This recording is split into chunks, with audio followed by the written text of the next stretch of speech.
ปีพุทธศาสนา2569話ปีใด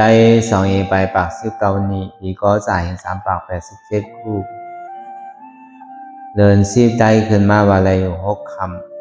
ำเดินเซียนเมืองขึ้นมาว่าอะไรอยู่5คำ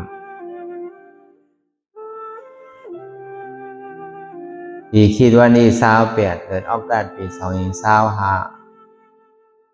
ในปางสร้างที่กำตรานตาวิปัสสนาภาวนาหานยอดธรรมนาตาปอกกำทุน15อีวัฒนตาวิปัสสนากรรมฐานหนองเกียววันโลมลอยฉันหงนินตาขี้เล็กเมืองไตปลอกคง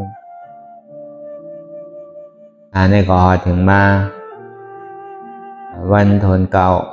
พยายามเปลี่ยนเฮาติเลยมาจ้างที่กำตรากัน8 โมงต่อถึง10 โมงเป็นข้าวยามอยู่2 ชั่วโมงเนี่ยก่อนตั้งสุดในก็เฮานางขาไก่สุดขากวาทับต่างขาซ้ายก็ไหลเหมือนนั้นขาซ้ายทับต่างขากวาในก็ไหลมือ2 คอนต่างไว้เหนือตักไว้เอาไว้ตัวซื่ออีกเทียงป้นในวิญญาณย่านป้นไว้เอานี่เฮารับหูเนื้อเปิดตัวยานปียารับตาเนื้อเปิดได้ยานปียาอยากด้วยดีมันน้อยอย่างหาใจเห็นเฮาหูนั่นอะไรเสียนั้นไหนเตียนมันพูดบอกเกิดขึ้นเป็นมานั่นไหนก็เฮาหมอวางเป็นอนัตตาเลยอันดาวไปหันเจ็บไปหันทุกข้าไปปองเจียงเลี้ยงใจเนื้อหน้าตาในก็เคยดีลมเคยใจคออ่อนตังเคยใจเขายาวๆเคยใจ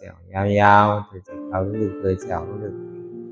เขาเกิดออกตายเขาเป็นออกรูปวองเกิดเบียงตาย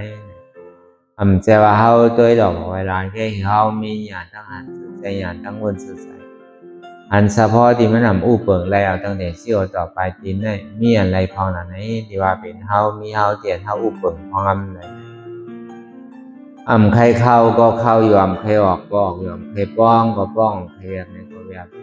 ที่เดมันใครเฮาอันของแสงแรงใจว่าตั้งแต่เสี่ยวต่อไปตีนได้ใจของเฮามันเป็นตาอยู่ใจพงใจผิวลึกวนเดินเป็นเดิมเป็นดาวนี่ดีอับขึ้นขั้นขันใจจ้าเจียมดีวนตั้งหลังของตั้งหน้ากำมยังกบวนสังตั้งหลังปนมานั่นในก็เหมือนหนังปนตายตั้งนานนั่นในก็เหมือนหนังปนนอนหลับที่อันวนสังลาลานั่นในก็เหมือนหนังปนตาบอดที่มันพงผิวกาวากาเป็นนั่นก็เพื่อสังก็เพื่ออาศัยในก็มันใจของเฮามันเป็นนัตตาสามมามังขิงมังข้าวมังย่ำในก็เปียกเปียกวนเสื้อยุ่งโคโคมังขิงมังข้าวมังย่ำในก็ขีดใส่มองใส่แจ่มดีใส่อุบใส่หายใส่ห้องใส่หายมังขิงมังข้าวมังย่ำในก็ลีหลุดซ่าหลุดธรรมดาของโลกล่อก้านั้นมันเจอกันมวลเปียกเสื้อมันปวนทุกข้าอันนำธรรมดาของโลกล่อก้านั้นทุกข้ามันปอมาในก็อย่าวิโกสุขาปอมาในก็อย่าวิญญาโจมเถอะข้าปอมาก็อย่าวิพันก็เบอร์ทุกข้าในเขาไปซึ่งก็มันป่นเลยมันเหมือนกองเงาเรียนจอมโกนเขากว่าตั้งไหลเศร้าตั้งไหลก็ต้องเรียนกว่าจอมได้ดิเพราะว่านั้นเนี่ยเพราะเขาป่นไรในที่ได้เฮ็ดคือได้อยู่จอมมันไหลในเป็นคอลำดอง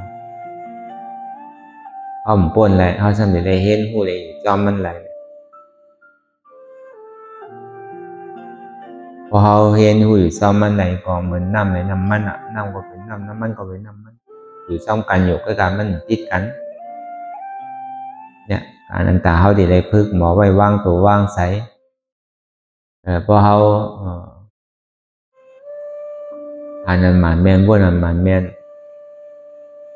ตามันเต้มีเต้นั่นเนี่ยก็มันจังเอาอะไรมาเป็นทุกข์มันจังเอาอะไรมานิจับมันจังเอาอะไรมายาเก้าเท่าไหร่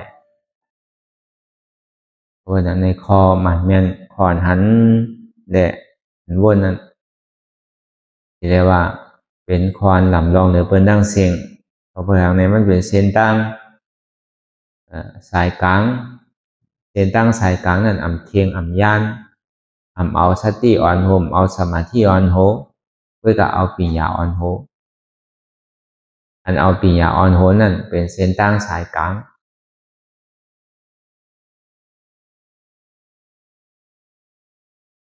แต่ว่าเส้นด้านสายกลางนั้นหย่อนยัน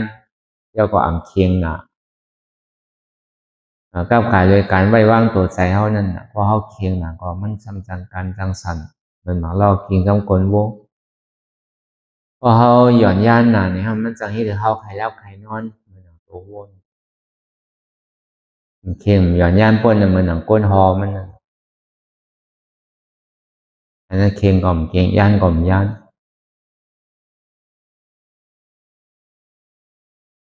แต่สองว่าพวกออนไลน์มันเปลี่ยนว่าแล้วเขาว่ามันเหมือนหนังเขาออกข้าวตังนั่นตัวเขาเนี่ยมันเหมือนหนังตัวกาตัวรถเปลี่ยนเขาขี่นั่นเจี๊ยบเขาเนี่ยเสมือนน้ำมันมันก้นหอมันเสมือนใจเขาใจเขาเนี่ยมันเหมือนก้นหอเวลาอันเจี๊ยบก้นคืนนั่นมันเหมือนน้ำมันตัวเขาเนี่ยเสมือนหนังตัวกามันตัวรถตัวกาเพราะวันนั้นเขาเดี๋ยวข้าวดังนั่นนี่ก็เขาก็เลยหางแห้นไว้เดียวว่าการลำในเนี่ยโดมันมีนักก่อยอะไรพองน้ำมันแห้งแห้งเนี่ยเขาก็ใส่ปันดุมลาตัวถึงปันเนี่ยในสองมาเนี่ยสองมันมีว่าน้ำมันเนี่ยน้ำมันตัดในสุดข้าวตั้งนั่นเขาก็ใส่ไปมันเต็มอันเจ็บมันก้นคือเนี่ยเหมือนน้ำมันมันอ่ะเพราะนั้นเนี่ยป้อมมีเจ็บมีก้นมีคืนเนี่ยก็มันจังสื่อกว่าอะไรอ่ะ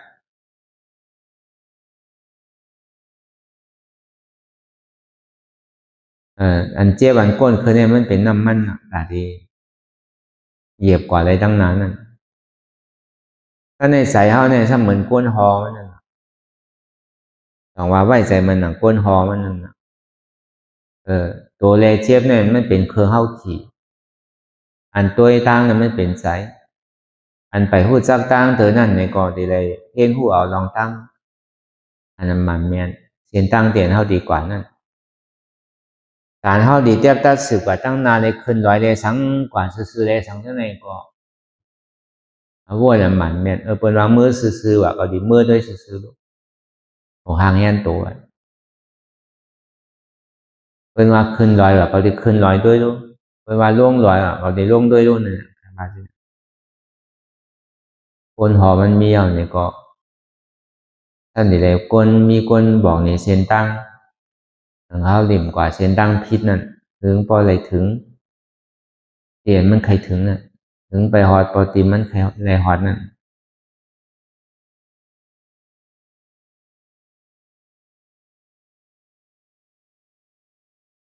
เพราะเป็นที่นั้นในก่อนมันก็ถึงที่ถึงว่าเพราะมันไรเลยมันเจ็บก้นขึ้นไม่แกนมาเนี่ยเขาซ้ำเคยมันเจ็บเนี่ยในปองว่าเหมือนหนังกาที่เขามีอยู่เลยเขามีน้ำมันตาที่ใส่ผมจังฮอดเลยตายซ้ำตังในหนังเขาในเขาว่าเปิงตาที่อันหมอไว้ว่างตัวว่างใส่ตาที่สึกกว่าเลยง่ายๆล้มๆเนี่ย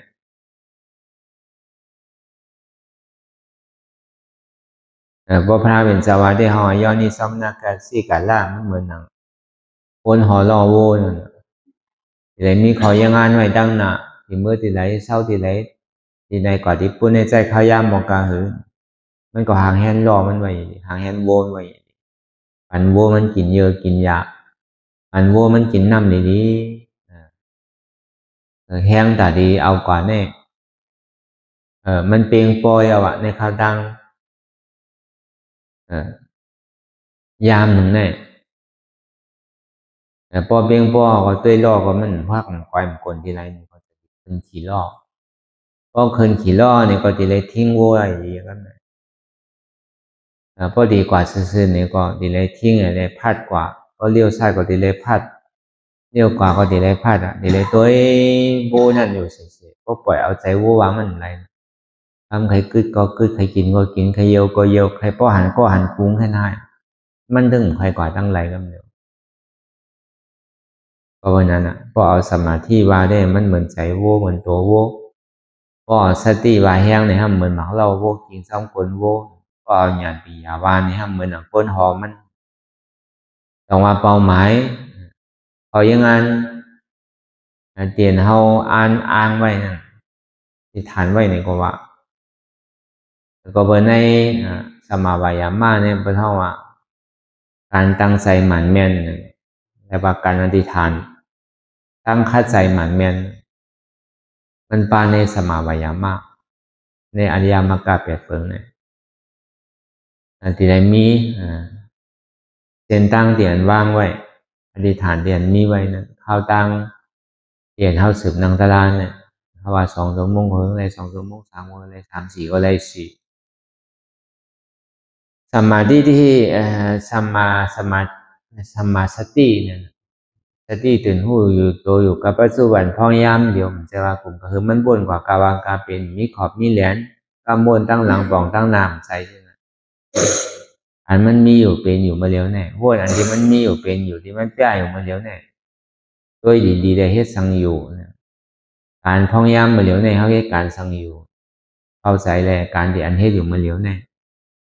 มีกลุ่มกาโบนที่อันมันใจการที่มันย่อมสุดการที่เขาเฮ็ดอยู่พยายามเดี๋ยวตัวเป็นหือใจเป็นหือมันเจ็บมาสื่อก็หัวอันตั้นจอมใจที่มันเป็นเนี่ยก็ว่างเป็นอันอยู่หู้อยู่ย่อมภาพเนี่ยก็ว่างเป็นอนัตตาอันนั้นตรงว่าสมาสติสมาธิการตั้งมันอันเขานั่งในก็เป็นห้อสมาธิก็นั่งลงกว่าก็อย่าไปวิดซ้ายวิดขวาอย่าไปก้มหน้าก้มหลังอย่าไปพื้นกว่าพื้นมาก็พื้นกว่าพื้นมาก้มหน้าก้มหลังวิดซ้ายวิดขวาไปมันอยู่ที่นี่มันเป็นสมาธิมันเป็นมิจฉาสมาธิแบบมันจะเป็นสมาธิอันเจ็บนั่นแหละสมาธิที่สมาสังกัปปะลองตั้งหันหมันเมียนวนหมันเมียน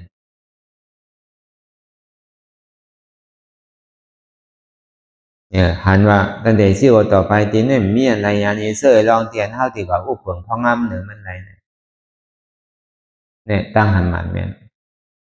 ตั้งวนหมันเมียนก็กูเจอกูลองที่มันเป็นอยู่ในอัมวาเลยเนาะอัมใจก่อนนั่นอันนี้เป็นคอบิญญาก็ในคอสินในสมาวาจาสมากรรมันตาสมาอาชีวะสมาวาจานั่นในก็ได้ระวังไว้สติลองซบลองกำเอากำนำได้พอห้อมกากขายห้อมอยู่หออยู่เฮิรนได้ก็มันก็สู้คิดสู้เป็นนั่นก็ในสมาวาจามิสาวาจานั่นมิสากรรมันตาในสมากรรมันตาการเรียนเฮาเฮ็ดอยู่นั่นอันเฮาเฮ็ดอยู่กูวันไหนสีฟ้องเนี่ยมันเป็นการเฮาไม่การละลานเนี่ย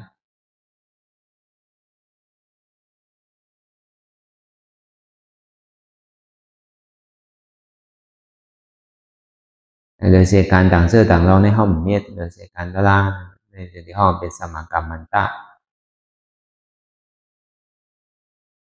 สมา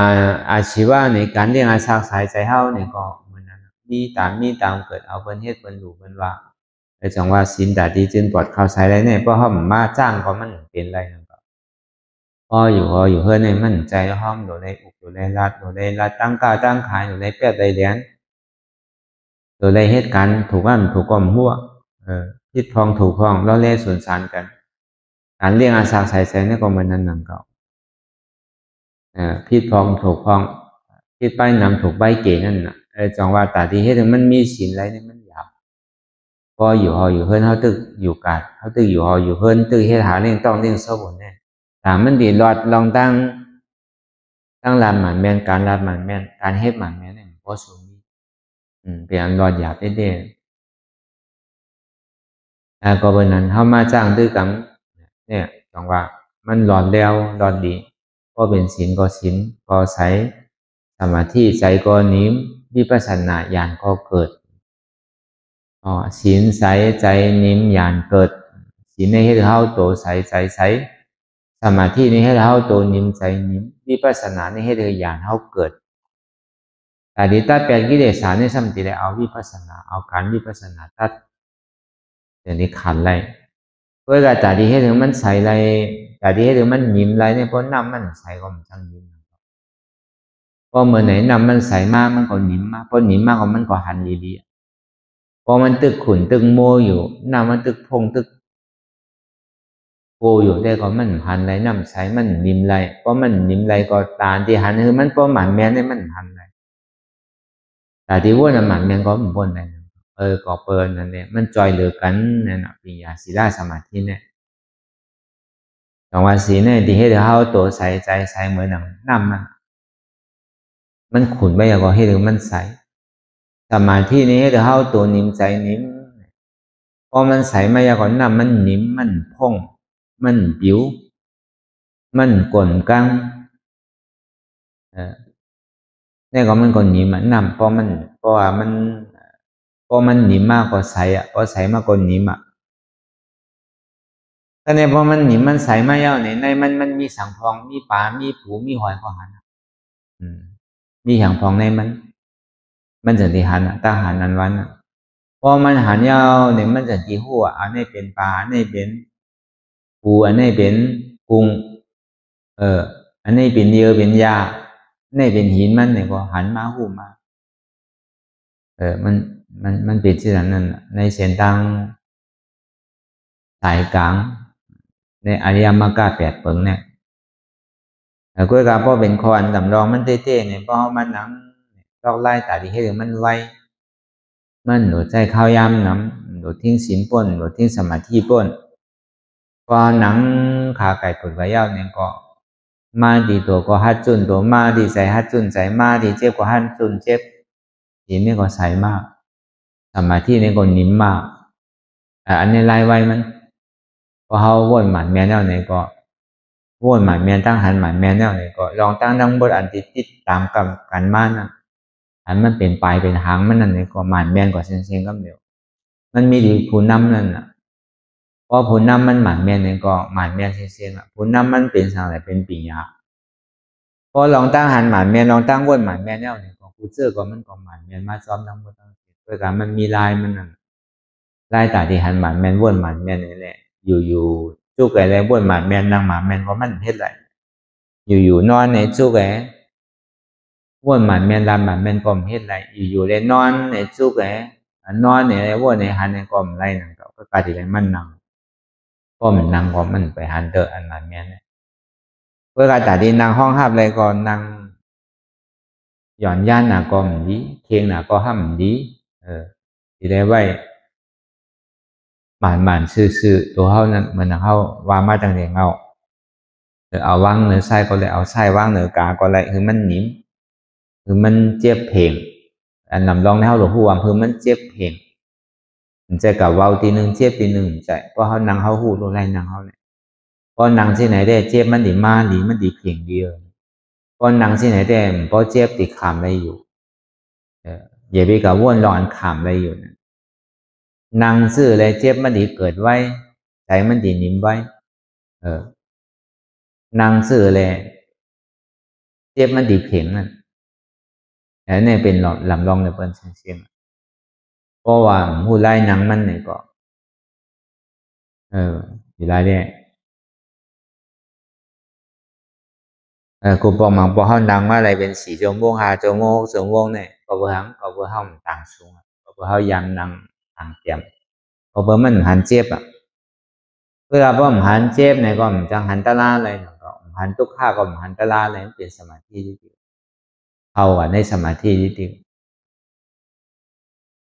มันเหมือนกบมันก่อนนางถึงวันของนั่นกบนั่นดอกโวอยู่ในห้องในกินอีปอกจังว่ามันนางซื้อเลยมันดีเจ็บเพียงนางซื้อเลยที่หันทุกข้าไว้นางซื้อเลยอันเจ็บอันแสบอันไม้นั่นมันดีมาไว้นั่นเป็นคำพอลำลองเลยเพิ่นสิเพราะเพิ่นนั้นแหละแต่อันที่หันหมันแม่นวนหมันแม่นก็ไล่นางเฮานั่นก็ห้ามดีได้มีนะไล่คาใจเฮานั่นก็ซ้ำดีได้มีนะก็อธิษฐานของเฮาเนี่ยก็ซ้ำดีได้มีนะก็ดีได้มีลองมีลายมีปักเปิงมันอยู่นั่นก็อันเฮามาเฮ็ดอยู่มื้อเดียวแล้วก็เพิ่นนั้นนี่นะคือแลมันดีเจ็บเพียงนะคือแลมันดีเจ็บไว้นะคือทุกข้าไว้นี่ก็เอาไล่นางไผไล่นางมันดีเจ็บได้ก็มันต่างนั่นมดนั่นน่ะมันจะดีเจ็บเพียงต่างทางซ้ายมาทางขวาย่ำไปหันเจ็บก็ย่ำไปเพียงไปเจ็บเต้ๆเดี๋ยวก็เอาซ้ายมากกว่าต่างเต็มหันก็ต่างสูงต่างสูงก็ย่ำไปหันก็โดนนั่งมหาปริญญาโดนนั่งคัดเพศกำเดียวอันนั้นมันจะดี เฮ็ดไรอีหลีที่มันเป็นนั่นที่มันเจ็บเพ่งไม้เอานั่นในตั้งหันในสองมันที่หันหมันแม่นว่าเพราะมันเจ็บเพ่งเนี่ยมันหันก็หันเปิกมันสินั่นเนี่ยมันหันเตอันมันแม่นลองตั้งวนเตก็วนจอมเปิกมันสินั่นมันย้อนถึงเตียนเพราะว่ามันมาหนังกำเหนียวมันเจ็บกำเหนียว5 มินิ10 มินิเจ็บกำเหนียวเนี่ยซ้ำใจเก่าหันอยู่หู้อยู่มีอยู่ก็ห้ามใจเก่าหันเจ็บหู้เจ็บภาพเจ็บมีเจ็บบอกก็ห้ามใจเก่ามันเจ็บมาดีโหดีขาดีมือในห้ามใจแต่โหเก่าขาเก่ามือเก่าตัวเก่ามันเป็นอนัตตามันมาดีตัวก็มั่นใจตัวมาดีใจก็มั่นใจใจมาดีเจ็บก็มั่นใจเจ็บ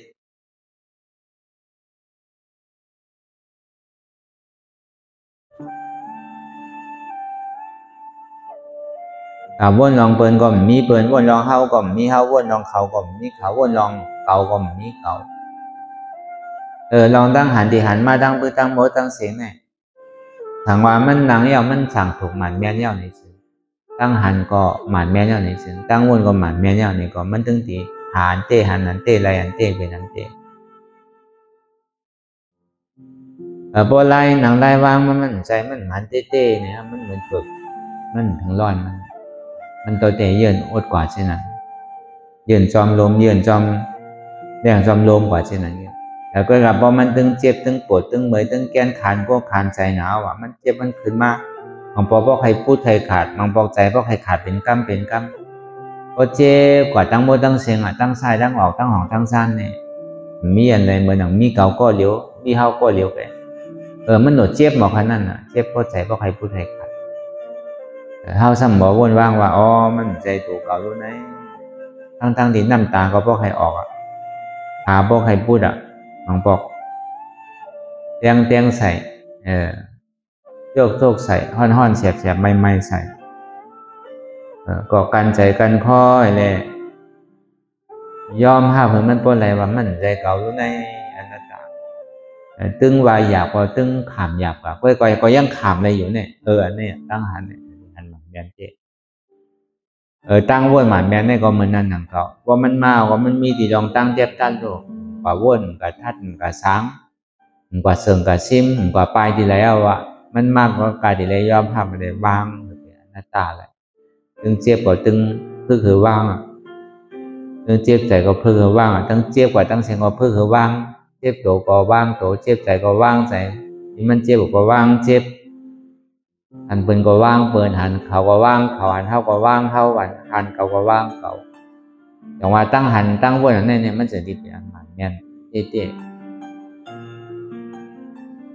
พอเป็นสิ่งไหนที่เนี่ยก็พึ่งงานมาเนี่ยก็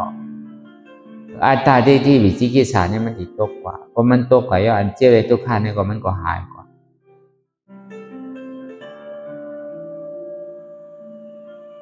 อันนี้ก็ทำมีเนี่ยก็เฮาบ่หันทำใจเนี่ยก็เฮาบ่ฮู้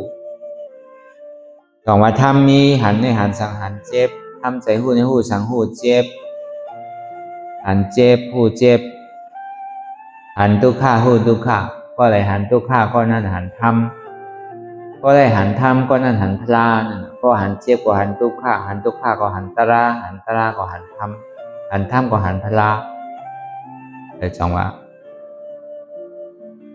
อย่าไปโกรธเจ็บอย่าไปใครหันมันนั่นหรือหันมันนำมันหรือเห็นหูเจ้ามันนำมันนำคือดีกันนั่นมีที่ไหนมาที่ไหนอยู่ที่ไหนเนี่ยก็มาเสียงอ่ะทุกข้าเนี่ยอย่าไปมันคืดข้างไว้ที่ไหนอันเจ็บอันทุกข้าเนี่ยมามีที่ไหนก็ออกมาเสียงหรือวนที่ไหนก่อนมันที่ไหนเจียวยาวเจียวสุดทำอันหนึ่งมาไปยาวทำอันหนึ่งมาทำที่ไหนมันสุกสักพอมาก็มาเสียงพอมาก็มาก็เดี๋ยวอย่าไปไปอ่ะไปไปถึงไปข้าวไปย่ามมันมากเหมือนอยู่เสียงไงคนที่